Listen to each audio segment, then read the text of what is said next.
Disable. So I think next week we have our quiz. And I think a bunch of you have already done the portable quiz. But for those of you that did or didn't, one of the things I noticed that a lot of people got wrong was the sequence of saying X-ray versus clear versus breathing instructions.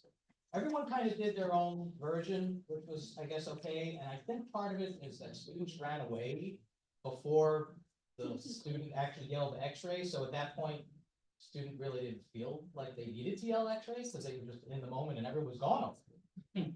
So it should be X-ray, then breathe in, breathe out, take another deep breath in, hold your breath. And this is where people also had a little issue where they make their exposure and then they'd say clear. It's the other way around. You're supposed to say breathe and then clear. Right. So I saw a few different combinations of things. It was all pretty good. I also saw a lot of people, and this might be clinical problems, people not putting on their lead apron. We had to stop a few people, and I'm glad Professor Douglas noticed, right? Because there were a few people that were about to take the exposure again.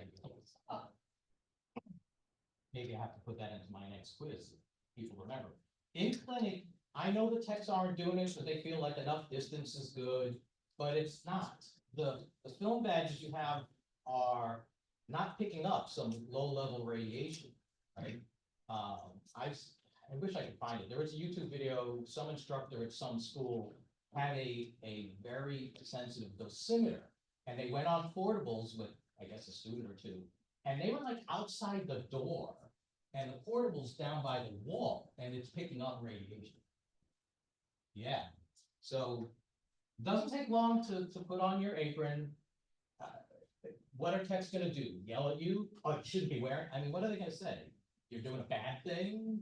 You don't need it. Just say I feel more comfortable with it. You know, let them get over it. And then when you're a tech, do what you want, I guess. But that's my recommendation. Right? Nonlinear threshold says you're gonna get some kind of radiation. And that radiation could potentially do something, maybe. Which is why every site of collimation counts. So I also saw a lot of misaligned images. I don't know if some of it was the choice of algorithm, like whether you put, like when you did an abdomen, I saw it a lot with abdomens where I got mostly a pelvis and not as much of an abdomen. And I think it might have been something with portrait versus landscape when you're setting up the portable machine for the KUB. Could have been some of it. For the most part, people did pretty well and stayed within, you know, a sort of allotted time of sorts. So I think it went okay. I should have those. Give me a couple weeks because even though I managed to grade like 95% of them, well, write down notes at least and look at the image. I haven't put any numbers to that yet, but I'm like happy with it. Okay. So today's lecture is just one lecture, not like the two like last week where you kind of had to watch the opposite video. So hopefully you did this. This should be a fun sort of lecture. Lots of arrows going up and down to refresh your memory. Clinic going okay for everyone? Yeah. Gonna get cold again. Try not to get sick. Is what? Yeah. No snow. No, I don't think there'll be any snow, but we're not gonna have 40s and 50s for much longer. So enjoy today. All right, so here we go. So we talk about resolution, and we usually break resolution into 2 or 3 types of resolution. The big 2 are contrast resolution and spatial resolution. To a lesser extent, you have temporal resolution, which is making sure your movement or motion is controlled, and that's done either with breathing techniques or talking to patients or increasing your exposure time, like a shutter speed on camera. There's not a whole lot you can do. We don't do gated studies in general radiography. That's like a CAT scan or an MRI thing where they might hook you up to a key EKG if they're doing a cardiac case. So at least, while you can't stop the heart, at least you can extract data when the heart is in the same sequence, like atrial fib or ventricular stole versus diastole. Anyway, but we don't do that with X-ray. So all we can do is tell people to hold their breath and remind them not to move, right? But that's all you can do for temporal resolution. So, but the big ones that affect everything other than chest X-rays and other maybe cardiac or GI series or esophageal series, all the extremities, everything else, you're not going to have any motion unless the patient literally moves. It's not usually an issue. Right? So interestingly enough, though, and I got real deep into the woods the last night. Yeah, last night. I'm starting to not remember what classes I'm teaching. It's like doing too much. But everything, when you think about it, you can even see them on here, comes down to the pixel. And each pixel has a certain level of brightness. Bit depth is a term they use. If we haven't gone over it yet, we will, in terms of how many potential brightness levels a given pixel can have. But somehow, all those resolutions and everything else in the image comes down to various brightness levels of pixels when you kind of think about it. Right. So it's kind of interesting, I think. So the next few slides are what goes up, what goes down. So you look at the thing that's there and you tell me the answer to this. So if the MA goes up, what happens to exposure? Goes up, right? All right. Direct proportion, double the MA, double the exposure. Quadruple the MA, quadruple the exposure. How about exposure time? If the time goes up, the exposure goes also up, right? So MA and time are usually combined with mass, right? So it's milliamp per seconds. It's also directly proportional. Double the time, which can give you motion, so that's not really a great thing to do. So that's why you should work with MA versus time, right? Time you usually want to keep low, right? So yeah, up. And total mass, as we just said, is going to go up, right? How many people setting actual techniques in the hospital, or does it seem like they just pick apart and it pops up? Yeah. But then have you noticed when they do that, a lot of times it's not within range. It's either yellow or red, and it's not that nice green that it's supposed to be, right? They use a DI, which we haven't talked about. So you might see something that instead of being 0, it's like 2.3. You know, that's an overexposure, technically. So we talked about EI. We will talk about DI. EI has a lot of different ranges depending on the manufacturer. So if you don't happen to know what the range is, you're going to have no clue. If you get a temp job and you walk in and you get an EI, you don't know whether you're in range or not unless it's written down somewhere or someone told you.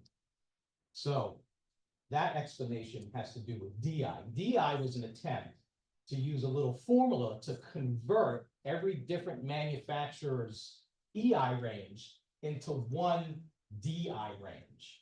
So when everyone sees like -1, they know they're a little bit underexposed, for example, without having to know what the actual range is.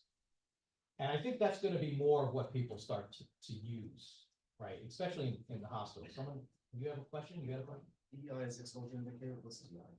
Deviation index. Yeah. Well, you've seen it. You probably just don't know it, right? When I just talked about those little colors, right underneath that is usually the actual numerical DI. Yeah, so look for that. It's supposed to be 0. Would be the perfect exposure. Kind of, but the DI is better than the colors. The colors, it just makes your life easier because you glance at it, you don't even have to recognize what number it is.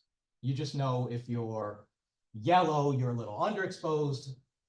If you're red, you're a little overexposed. If you're green, you're okay. That's how most of them work. So when it comes to KV, sorry, I skipped this one and gave you the answer already.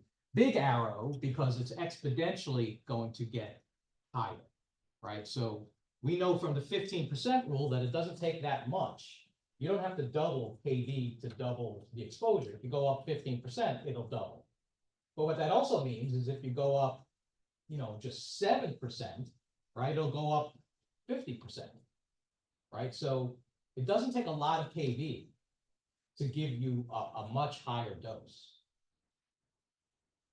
So typically, we still want higher KV versus lower KV because there's always that worry of under penetration. And then you could, our very first or second lab, if your KV is not enough, then if you're using AEC, one, it won't shut down. We'll talk more about AEC later in the semester. Two, though, it doesn't matter how much mass you might use. You can increase your intensities, your quantities, but if you don't penetrate the part, it's just like, trying to kill someone by splashing them with water. Not really going to do it.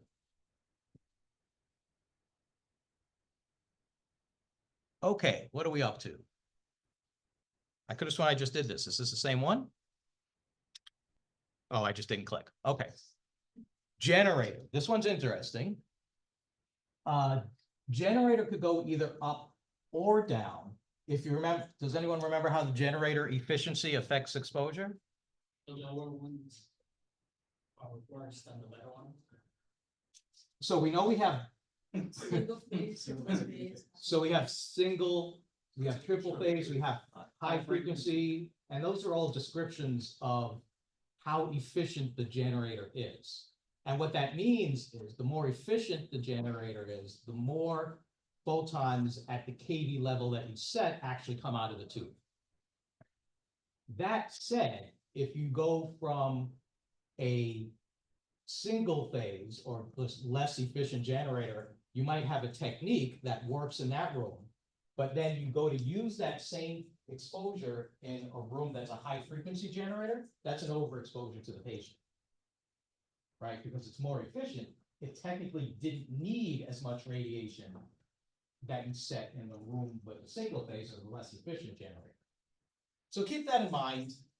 And that's why some, maybe not so much in the hospitals, but you might go from a hospital to an imaging center or a small doctor's office that's using older equipment that doesn't have the best generators. You learn much more about how generators actually work, which is probably not a very interesting topic in Professor DeVito's course. Right, he talks all about rectification and all this stuff, which makes my stuff look incredibly interesting. So good luck with that. So tell me about filtration in the tube. What's filtration do? What's it do to intensity? What's it do to the average beam energy? What's it do to the patient? Increases everything? I don't think it increases everything. It decreases patient. Filters out the weak. So it filters out the weak Photons. photons. Increases the intensity of the beam. So because you take out some of the weaker ones, like you said, the average energy is going up. It's designed to reduce dose to the patient. It's basically because we don't use gamma rays, we use X-rays, and X-rays come out heterogeneously, meaning we get a mixture of energy levels up until the KV that's the P part that we actually set.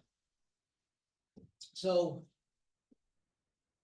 if we take out the filter, right, if you just kind of take it out, image probably wouldn't change because those photons would never have made it through the patient anyway and just kind of contribute to the dose and get stuck.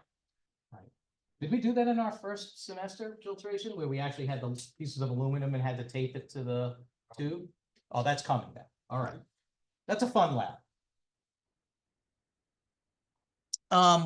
So what is the amount of, it's not on here. What's the amount that we use? 2.5. Okay, good.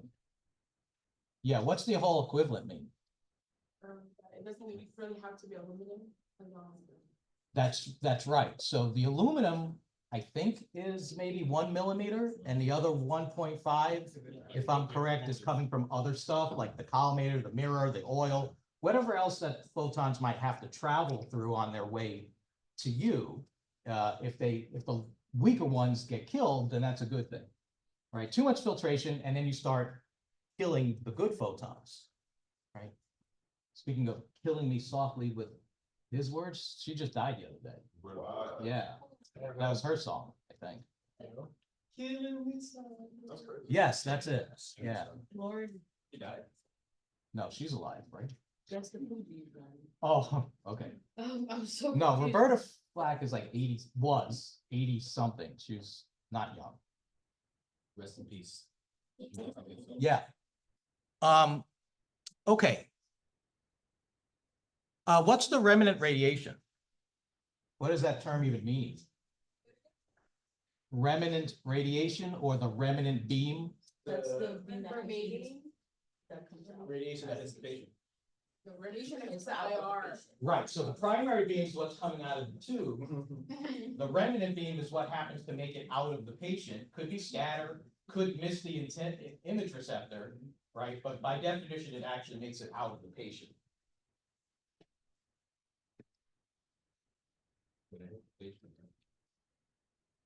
It hits the patient. It might not interact with anything.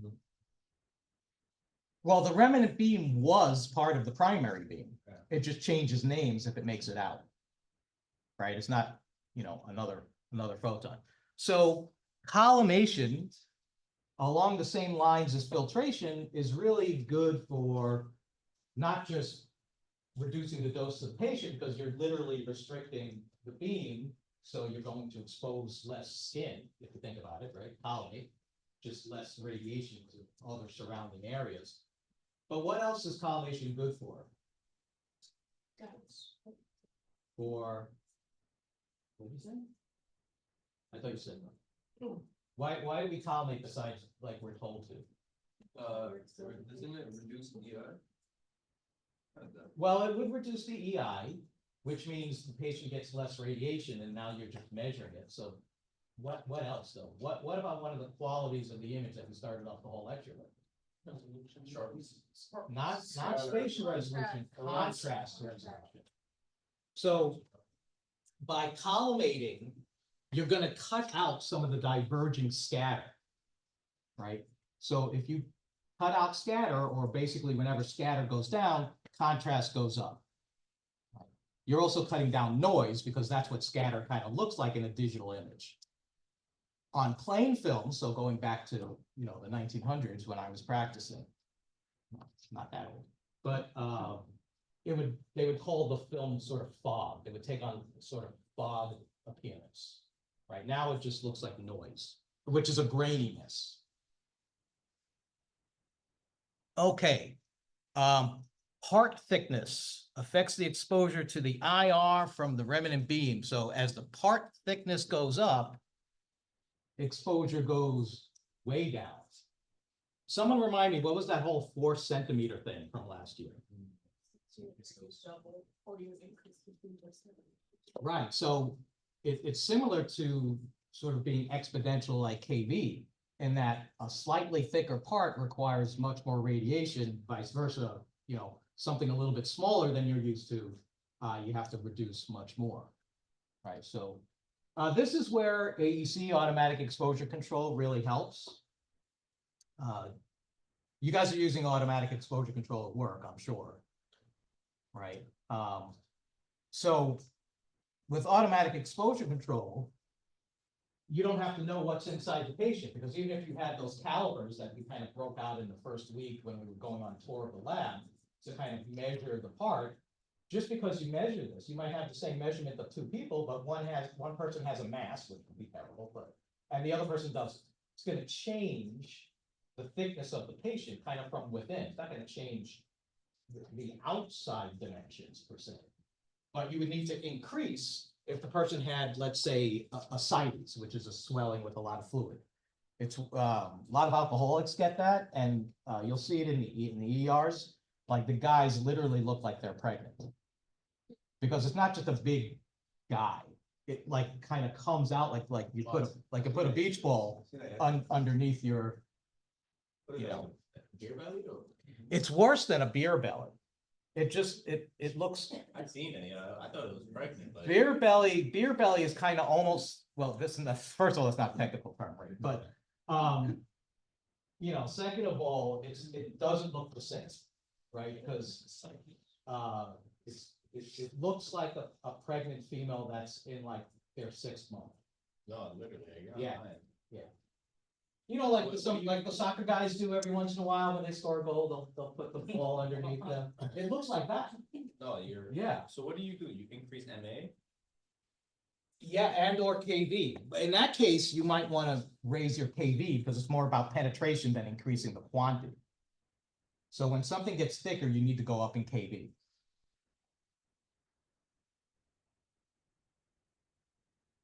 Patient condition, this is another or, because remember we had that list, so for example, the one we just talked about, ascites, you increase your exposure. Osteoporosis, you decrease your exposure.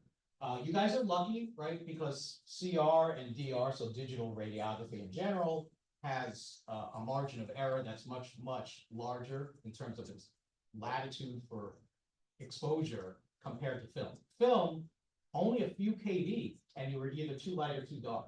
It made you really good at technique.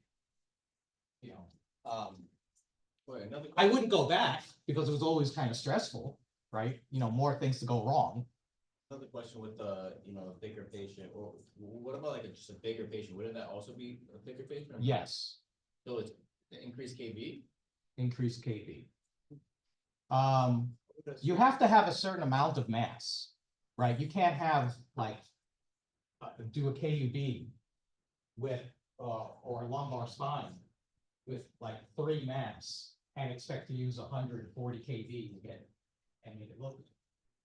So you can't make up for a lack of KV and you can't make up for a lack of intensity either. You need a balance. So you would increase KV and increase MAS?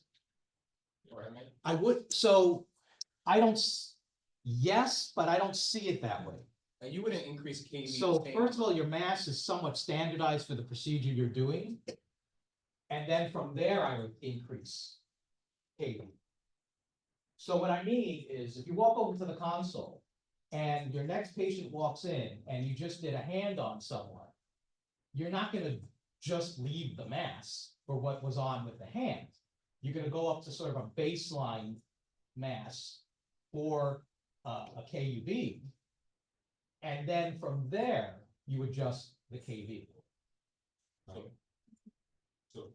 example, on portables as a clinical, it's like if a patient, say the technique was 95 and the mass was 3.2 for a KUB, we'll go up to like about maybe, depending on the patient's size, maybe 5 mass and 105 kV.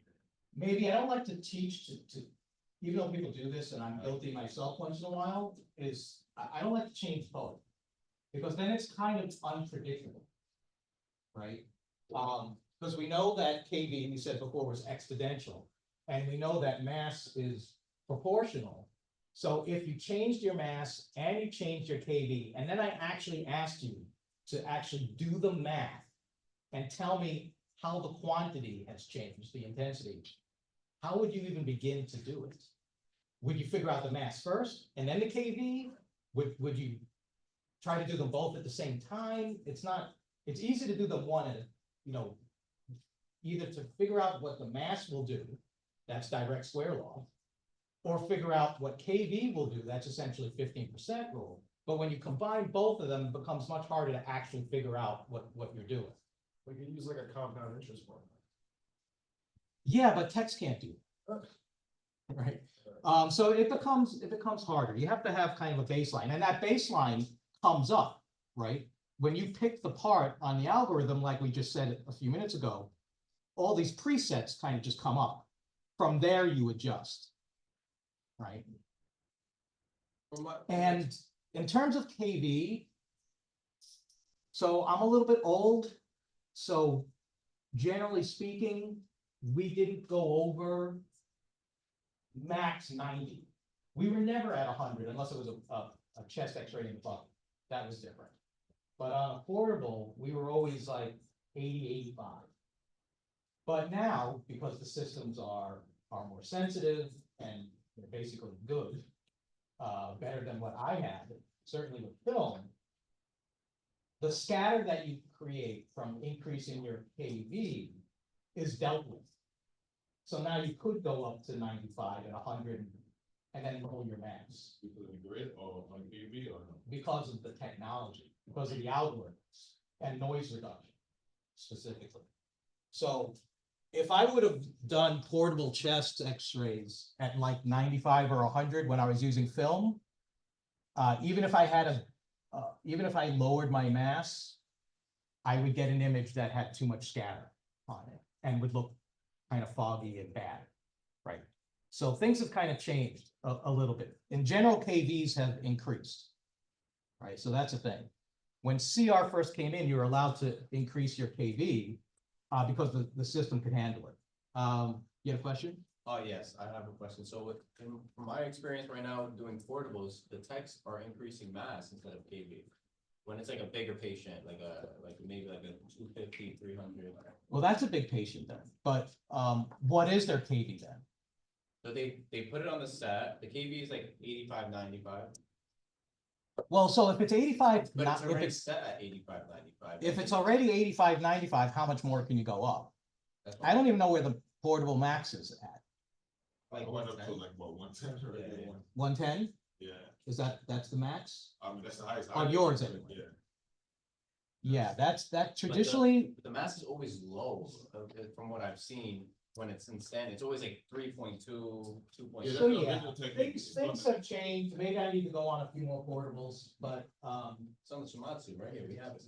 no, I know, but the mass also is, we would never use less than 1 on anything. 0, even a pinky.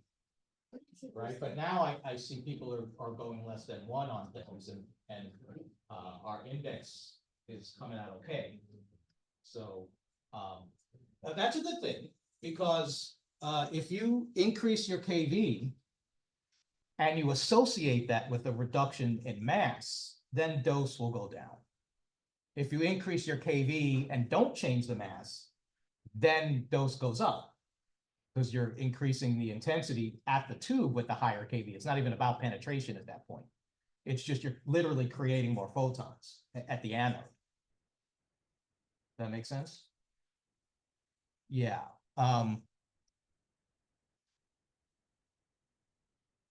So yeah, things have changed for the better, right? Because if we're able to use less mass and higher KV and not get any problems with scatter because it gets cleaned up, then why not? Might as well save radiation to everyone. Yeah. So scatter goes up, then exposure goes up generally. So scattered radiation that is in the remnant beam that interacts with the IR, that's a key point there, will increase the exposure to the image receptor. Scatter that misses the image receptor, let's say you had some OID, that's what we talked about last week with the air gap technique, that would reduce exposure to the image receptor. Yes. Right. Yeah, because it has more of a chance to diverge. Also, I've seen some interesting things where people are trying to do like cross table hips against an upright bucky and just like power through and maybe lift the opposite leg like a tiny bit if they can. Not great. They don't look good to me, and they usually come out bad. Right? Just if you can, get the patient on a table, use an actual grid. We used to have 10 by 12 size grids and use a much smaller, like tablet size cassette, right? If you remember our CR cassettes that we still have them in lab, they just move from one room to another. The ones with the blue trim and the black, you'll see they come in a lot of different sizes. Right now, flat panel detector technology is good, but it's still so expensive that they don't have lots of different sizes. So everyone's using, the 1414 or the 1717. They're big to cover everything, right? And the ones that are built into the Buckies are big too. I have seen 10x12 flat panel detectors. I haven't seen it that much. Those are the ones you can take up to pediatrics. But eventually, there should be no reason to have other sizes when the prices go down. The technology started off with like one big flat panel detector that you couldn't take on portables because it wasn't remote, cordless, I should say. And then you would have two of them in a room. You would have one in the upright bucket and one in the table. Then they kind of got smart and they used one that had a big cord, kind of like our portable, big curly kind of, so that you could actually take it from the upright bucket and bring it to the table. Right, those things are like $80,000, $90,000. So if you can save that just by a cord, you know, why not? But now, because sort of the last piece of the puzzle was how do we do a portable, right? And now, as you know, we have portable flat panel detectors, you know, and I'm old enough, I'm glad this never happened to me. I never went to take an x-ray and couldn't get an x-ray because my battery ran out of juice. That's never happened. That happened. Well, Right? Just, I don't know, it was a couple weeks ago I was here and we couldn't get the portable to work and I didn't know why. It wasn't the portable. The battery wasn't even in the flat panel detector, which I didn't even realize. And so obviously it's not smart enough to tell me, right? Some of the rooms tell you what's wrong when you don't get exposure. This one just gave me like the red light of doom, you know? And you're like trying to figure out, you don't want that to happen when, you know, you have a hot lunch date and you're at clinic and you just gotta get that last portable done on your way. before you can, and then you don't want to get held up, right? And then the patient and everyone else that you just kicked out of the room or started to wonder what's going on because it's been like 10 minutes and you can't figure out what's going on. So Professor Douglas gets calls like that every once in a while from like recent grads. They're afraid to like ask another tech because now they are a tech and or their supervisor because they don't want to look bad, so they call us. Hell, We can do it. you get one call, okay? All right, grids. So when we use a grid, right, the exposure goes down because it kills photons. The whole idea behind the grid is what photons does it kill? Scatter. No, not necessarily low energy. They could be just as high energy. Diverging. The diverging photons that represent scattered radiation that has kind of changed its angle and picks up, you know, not the best differential absorption information. Clarify, all the arrows are recording exposure to the IR, right? All of them? Not all of them. All right. I mean, it is if it says it specifically. If it doesn't say it, we have to look at them one at a time to see what it's asking. Right. So the grid and grids, you're in the midst of a switch right now, right? I don't know how long it'll take, but eventually there'll be no more physical grids. There'll be virtual algorithm grids. One of the grids we have, even on the Shimatsu is digital inside. You can click the scatter. Yeah, no scatter automatic or something like that. Yeah, our new portal machine has an algorithm built in. I haven't tested it It's good. that well. I did notice the virtual grids for the first time, I want to say maybe 4 or 5 years ago. HSS had one, which is funny because they don't do that many portables at hospital for special surgery. But they have a lot of money, so they just get stuff, right?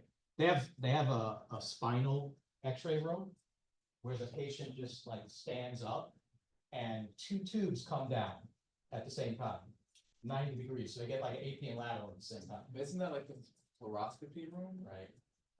No, not really. Because I can only imagine like the photons crisscrossing each other somehow in my brain. So that's pretty nifty, and that's not even new. I think if you look it up, I think it's an EOS machine, it's called.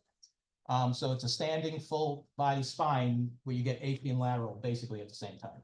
I did that with the in a fluoroscopy room. I just put it start and then I put a stop and stop and then did a a scan of the Only whole one. spine. Like, Well, there's a lot of other technology out there to do like scoliosis series, or full spines. Some of them, take 3 exposures, and then stitch them together. like, Some of them do 1 exposure and it just kind of goes. Yeah, that's what Some of them are straight, some of them are angled in different ways, and then the algorithm kind of fixes the angle somehow. So yeah, there's a lot of stuff out there. With CR cassettes, which we're gonna, unfortunately, we still have to talk about CR because it's still on the registry, even though we just discontinued it, basically last year. We used to have a special, very long cassette. It was like a 3-foot cassette.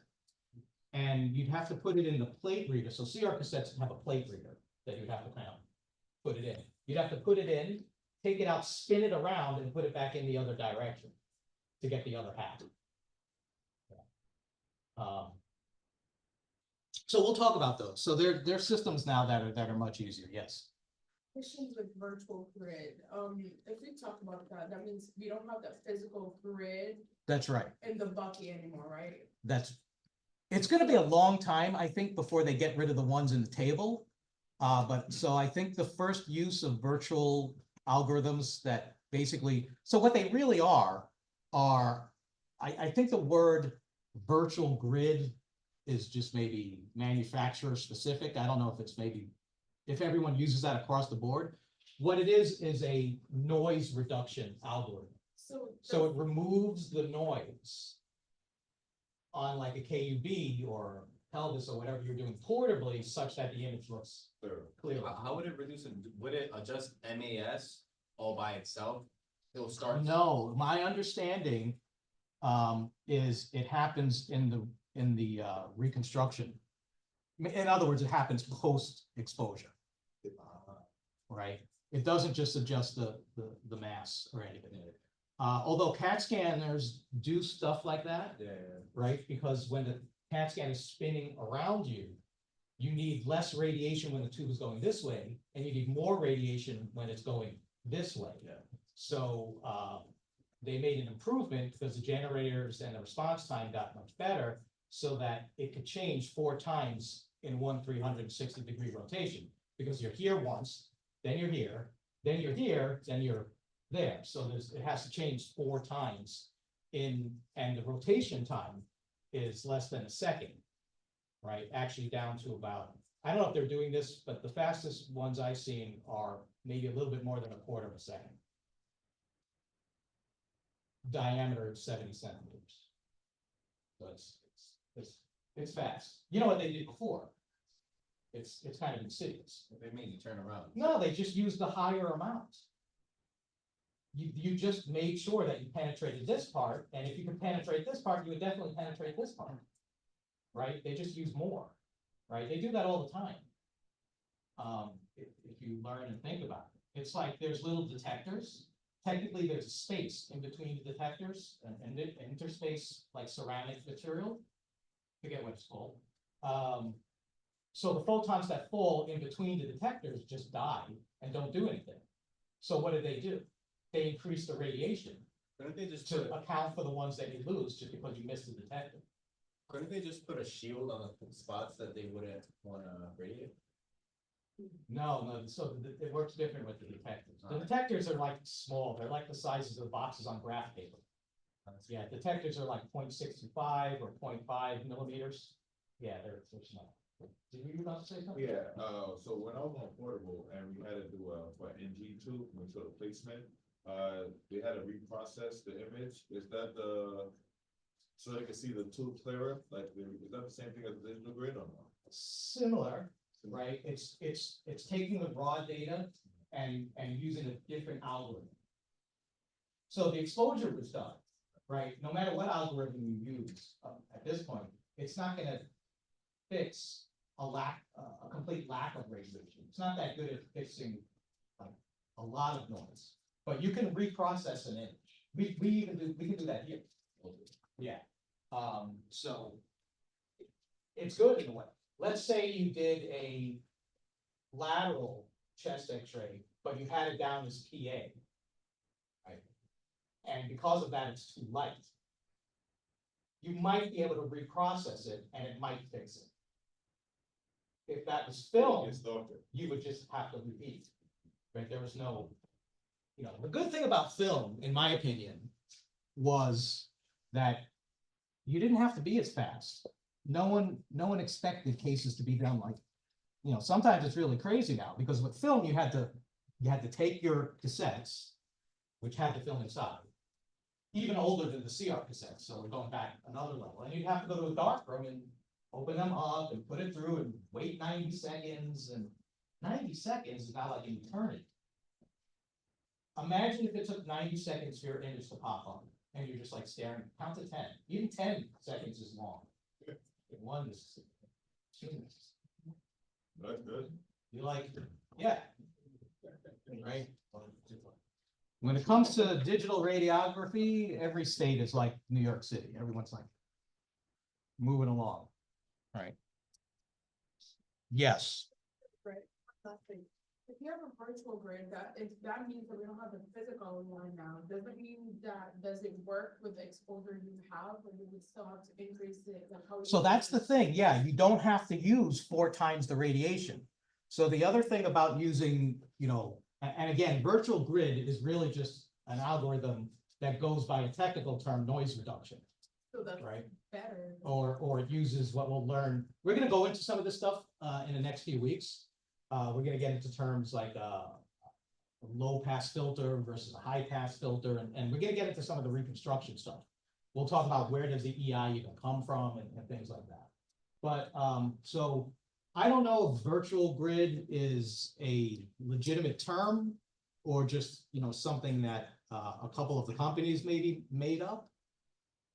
All the big players have their own version now. Right, but they've always had proprietary algorithms. Things were much easier with film, to be honest with you. Like we talked about developer and fixer and hardener and all those chemicals that are in an actual darkroom. We didn't talk about, Fuji's developer versus Kodak's developer. It just was developer, right? But now things are proprietary, right? And a set of software, basically, which is what an algorithm is hard to define, right? So how do the companies kind of one up each other? It's not just with the equipment anymore, it's with the processing itself. Okay, let's keep going. Anode heal will modify exposure with more exposure towards the cathode end, which is true, which means the rule is always try to place the patient towards the cathode side of the tube where you have a little bit more intensity.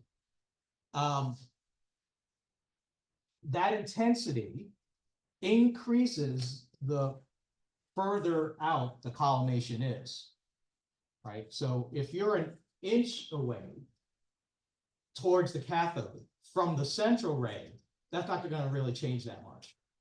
But if you're 6-7 inches, then you might see a difference. So if you remember the presentation, see, I kind of see, because I've given these presentations over and over, so I see the slides in my head. So I remember the anode heal slide with the example of the femur, where you have the head of the femur where it's much thicker. You place that by the anode, you don't penetrate. You turn the patient around and put that thicker part of the femur towards the cathode, then you penetrate the part.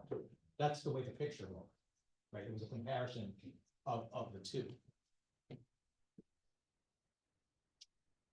Again, we're not seeing this too much. It's kind of hard to duplicate. The physical principle is still there. If you take one of our dosimeters, which we're going to play with this semester, and you put the dosimeter towards the cathode side, and then you take an exposure, and without changing anything except moving the dosimeter to the anode side, you see that there's less radiation than the anode than the cathode. Numerically, actually shows up, right, in microfray. I think it gets fixed now because of the system, right? So you don't see it in practice as much as you used to. So you don't want to go back in time to film world. There are all these things that made a little bit more sense because you actually saw them. Now it just sounds like a lecture and it's like you're never gonna see it. It's kind of historical. And it's getting to that point. When they decide to tell me not to teach it anymore, I will be gladly not wanting to talk about it. Right. So SID. So when we increase the SID, why is this a big arrow? Why does the exposure? Is significant? Yeah. Well, it's For law. yeah, Inverse- inverse square law. So it goes way, way down, right? When you increase your SID, which is why you have to compensate it using what formula? Square law. Direct square law, right? Yeah, because one tells you how to adjust your exposure with mass. The other one just tells you what your new exposure is. We don't really care about that one so much, right? Because it doesn't tell you, even if you get a numerical reading, how do you exactly change your exposure? You don't really know. You'd be guessing. Right?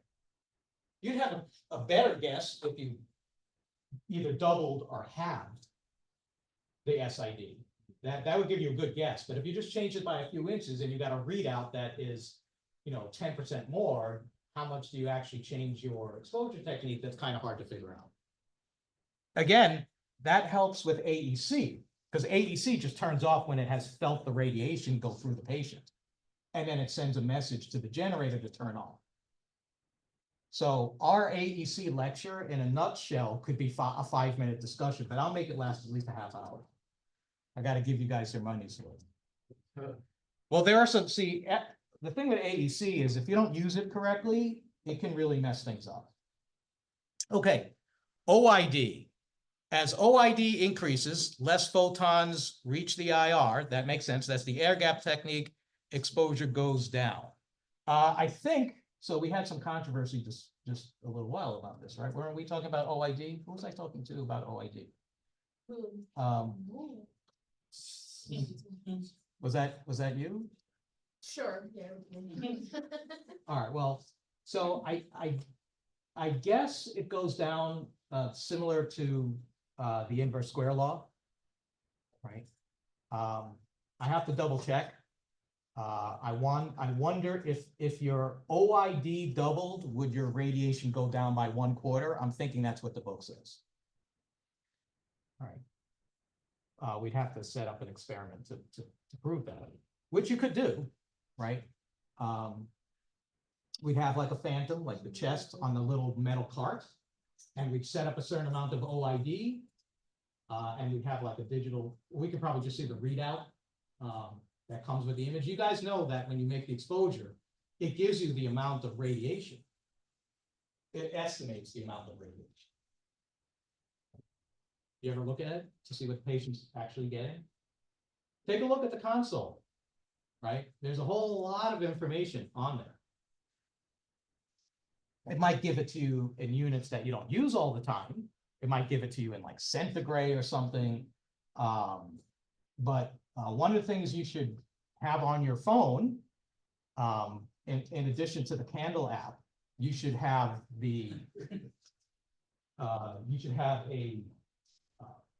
there are a few websites that have a calculator that allows you to put in one radiation unit and then convert it to any other one that's convertible with like a drop-down kind of menu. Would you use that in the exam? If I taught protection, you would probably, but I don't do it in this class. Yeah, if you haven't figured it out now, a lot of what we do in our class is kind of sort of merged together, right? So that's an experiment for just to find out. I mean, how often would you purposely create OID and then expose the patient again with a different OID just to see what happens? Not really ethical. No, they're not dummies. They're pixies. And they have names. They do. Ask Professor Douglas. They all have names. They do. I think even one is Manny, I think. Yeah. Right? Oh, Manny's room 3. See? You're right. Oh, DN? What is it? Okay. I hope this doesn't show up on our images. So my T-shirt, which I'm waiting for it to get warmer consistently, and then I'll wear my KV up contrast down T-shirt. For this one, right? And why is it KV up contrast down? Because when you increase KV, contrast goes down. No shit. Why? Because you're increasing penetration. You're So increasing, you have so- more scatter. yeah, it's the scatter. Yeah, Right. that's because you're increasing penetration, more scatter. There's more scatter flow. Yeah. Well, KV, well, so it comes down, if you think about it, to an atomic level. What is actually happening in Compton scatter? We're not talking about photoelectric, because photoelectric is great for the image, right? Most of our contrast, subject contrast, comes from the radiation that doesn't make it through the patient, which means it's photoelectrically absorbed. When you're increasing KV, you're increasing the average. When you're increasing KV, you're hitting that cue ball in a pool table with more intensity, right? So balls are gonna go like scattered. If you just go tap, then like nothing happens and you're probably on the way to losing. But so what happens at an atomic level is you have, with a higher KV, you have more of a chance of dislodging an external outer shell electron. But because your KV is higher, not only do you knock it out, which would be the equivalent of just tapping the cue ball, but because you have high energy, not only do you knock it out, you've given it enough power to make it through the patient and to change its trajectory and angle. Right? So it's that higher KV that leads to more Compton scatter than photoelectric scatter. That makes sense. Right? So what happens in photoelectric? Just the opposite. It loses most of its energy, so it never actually makes it out. So the higher KV turns into a photon with higher KeV, Average, yes. right? So the energy of the photon itself, which is related to the KV that you set. Yes. Be lowering the attenuation part of it. Yeah. So I think your question, if I rephrase this correctly, is, will more photons make it out if you increase KV? Where you have, and the answer is yes. But at the same time, if we had unlimited KV, and we don't, but there are machines out there and things in industry, I'm sure we can create like 500 KV electrons, let's say. Yeah, that would kill you, no. Well, maybe not, They'll burn you. because they would go through you and you wouldn't get an X-ray. There would be no differential absorption. There would be no absorption. Everything would just smash on through. But wouldn't it have like a skin effect, you know, like there's some absorption. Yeah, so I mean, one of the first things that happens when you have increased radiation is you could have arrhythmia. No, that's a heart thing. It starts with an E, but it's reddening up the skin. Erythemia. See, that's not my son. But then you can have epilation also. You learn about epilation. So that's your hair falling out. Yeah, I don't want that. And those are with extreme amounts of radiation, you know, on the verge of 1 sievert or more. Right? We deal with millisieverts, right? So a chest X-ray is about 0.1, not even 1, 0.1 millisievert. So a sievert would be 10,000 times that. Right? So not good to be an astronaut until they fix that issue. I am presenting in April. I'm doing a lecture on space medicine. It's coming out pretty cool. Space medicine. Medicine. Is it part of the bachelor's program? No, it's for our teacher's lecture. So I'm going to be lecturing to other X-ray educators, which is always fun because they're smart. So that should be fun. Mostly what they're doing is a lot of ultrasound, but, I'm awaiting the results of an experiment that they tried to make a photostillable phosphor and use cosmic X-rays to actually light the thing up. Yeah, right, because X-ray machinery is expensive, so it's kind of hard to, payloads are, you need to have a certain thrust and fuel, so every pound matters. Right, when it comes to getting stuff into space. But, yeah, one day you might find yourself either doing research or, maybe in space, doing stuff. It's gonna happen. I'll be watching it on TV. I know that guy right there. Yeah, he used to be the student that always asked me to put tunes on. Oh, yeah. So field size is basically the same thing as collimation, right? So field size, if your field size increases, that's really just opening your collimation. And if you open your collimation, you're gonna keep all that scatter and then contrast goes down. Part thickness, we all know that bigger patients give us worse images, even when you increase the KV, right? Because you increase the KV to penetrate, but then you also get more scatter. You can't increase the KV and increase the penetrability and not have anything get affected scatter-wise, right? That's the question. So by improving KVP, we have more scatter, which creates more noise in the image. Yeah, but a lot of it is dealt with, right? So scatter is not too hard to clean up, apparently. Just gotta wipe it down with a. Just a little Windex. But it is hard, right? Patients, even when they're large and you try to compensate for that, the images still don't look great. Right. Right? It's not like they suddenly, you went up, 10% in KV and everything looks fine. They still look bad. And it was like that with film also. Okay, pathology we said earlier, so I think this is pretty much a duplicate. In terms of to the IR, is this a new patient condition? No. So yeah, if the pathology absorbs more radiation, well, so let's say you have a mass, it absorbs more radiation, then the image receptor behind it's going to receive less. Right, so the overall exposure to the image receptor is less, but the patient may end up getting more exposure.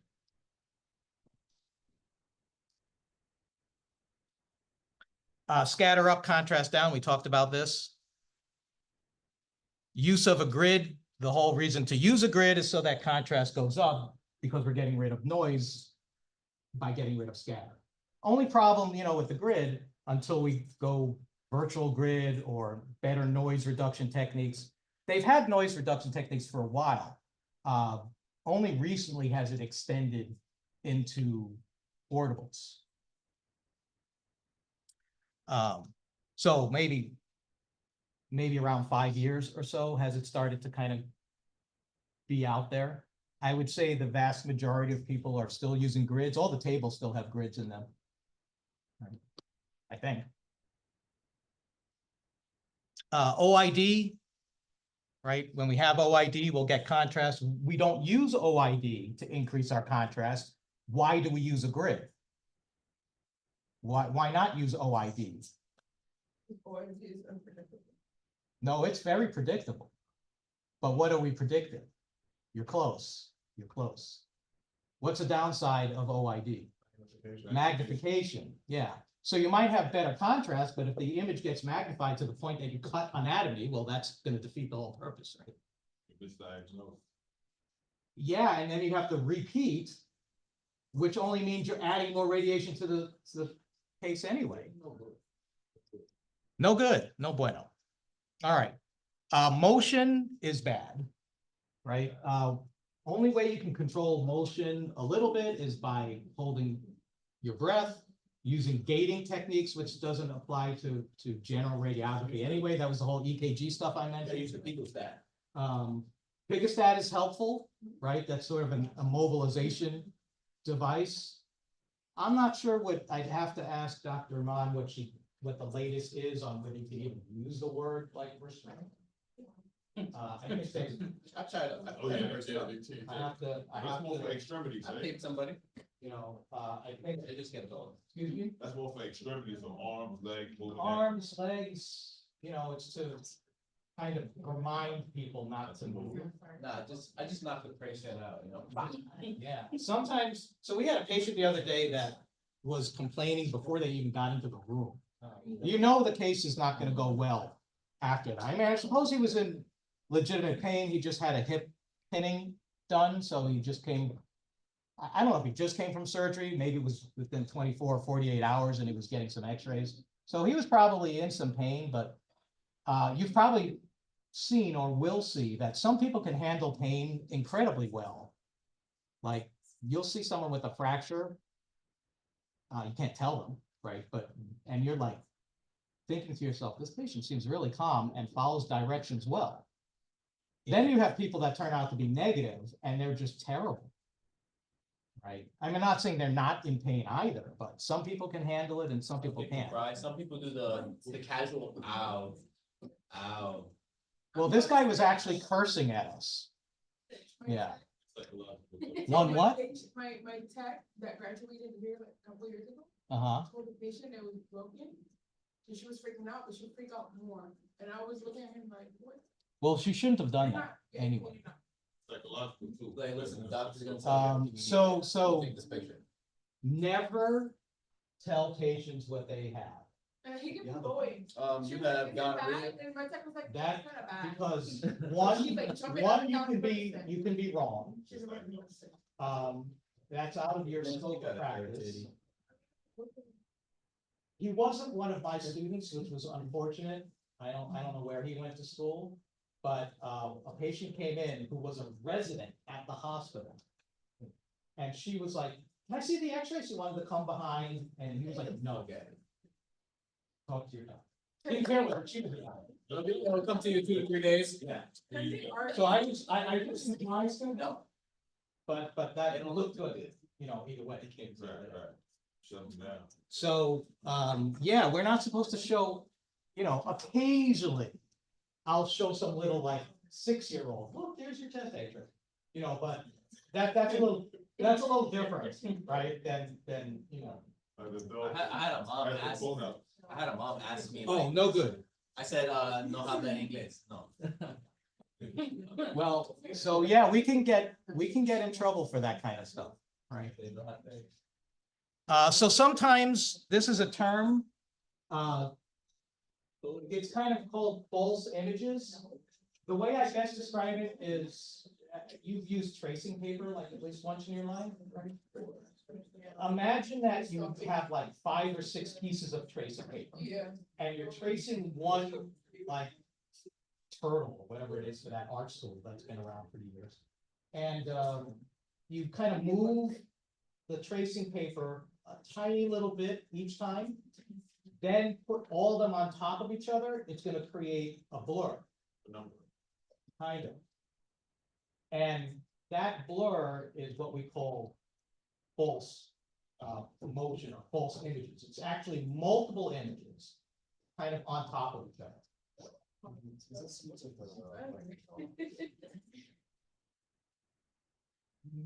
Yeah, kind of blurring out to get the odontoid, is that what you're talking about? Yeah, that's a little bit different.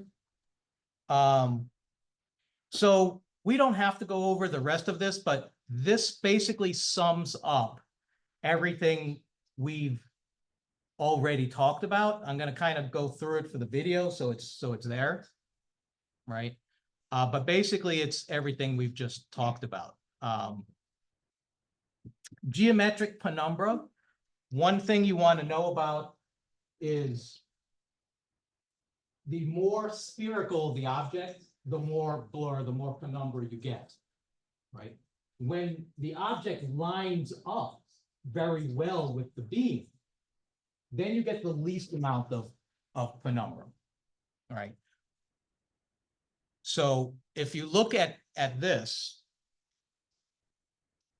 right, the penumbra that you get, this triangle in here changes depending on what the object is. So this middle pit, as they call it in the textbook, this amplitude or height here is going to determine your contrast for the object, right? The object is the umbra. Remember, the penumbra is around the umbra, kind of like a donut where the penumbra is the donut, but the umbra is the donut hole, is the way I kind of think about it in my head. So the steeper the slope, that's this part, this line here, the steeper it is, the sharper the image, right? So less penumbra, sharper image. And here's this slide I like compared to the other two. This is kind of showing you, this is a very shallow slope. So there's a lot of blur, a lot of penumbra, because we said spherical objects don't line up with the beam that well.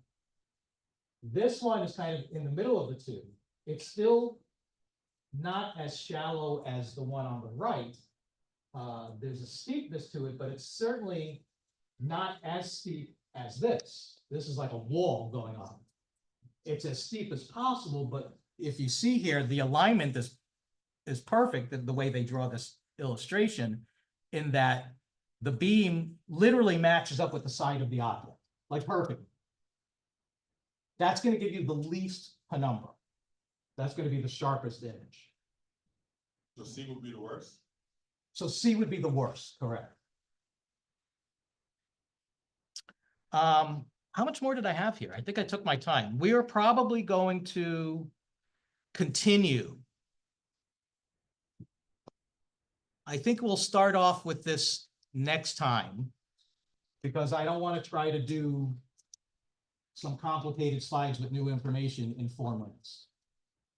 So I could, drinking coffee, I could do it, but we'll pick up here. Someone remember the Apple image, and then we'll be able to figure it out.